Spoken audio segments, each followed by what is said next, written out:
जय स्वामीनारायण। प्राचीन काल से वृक्ष हमारा मित्र रहा है। वृक्ष से मनुष्य की अनेक लाभ होता है। वृक्ष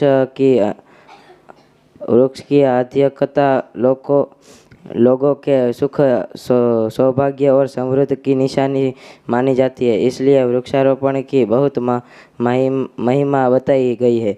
हमारे देश में पिछले कई वर्षों से वृक्षों की आधुनिक कटाई होती रही है। इसके कारण आज बड़े बड़े जंगल साफ हो गए हैं और वृक्ष की संघनता के बहुत कमी आ गई है। वृक्ष के अभाव से वर्षा की मात्रा कम हो गई है। अब ज़्यादा वृक्ष लगाने की कोशिश की जा रही है। नया वृक्ष लाकर उसकी देखरेख करना किसी बच्चे को गोद लेकर उसका पालन पोषण करने के बराबर है। वृक्षारोपण को एक पुष्प कार्य माना गया है। भौगोलिक और वैज्ञानिक दृष्टि से भी वृक्षारोपण का विशेष महत्व है। वृक्षों से वायुमंडल शीतल व शुद्ध बनता है। वृक्षों के आकर्षण से ही बादल बीचे खींचे चले आते, जिससे बरसात होती है।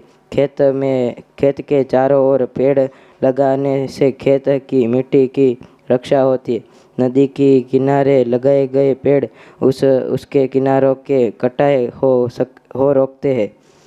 वृक्षारोपण हमारा परम कर्तव्य है। वृक्ष लगाकर हम अपनी और समाज की सेवा करते हैं।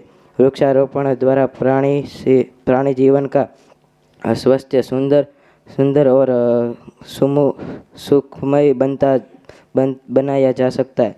वृक्ष हमारे जीवन की प्रथम आवश्यकता है। वह हमारे जीवन के मूलाधार है। इसलिए प्रति वर्ष वृक्षारोपण का हमें एक महोत्सव के रूप में मनाकर प्रकृति का आशीर्वाद पाना चाहिए। जय स्वामीनारायण।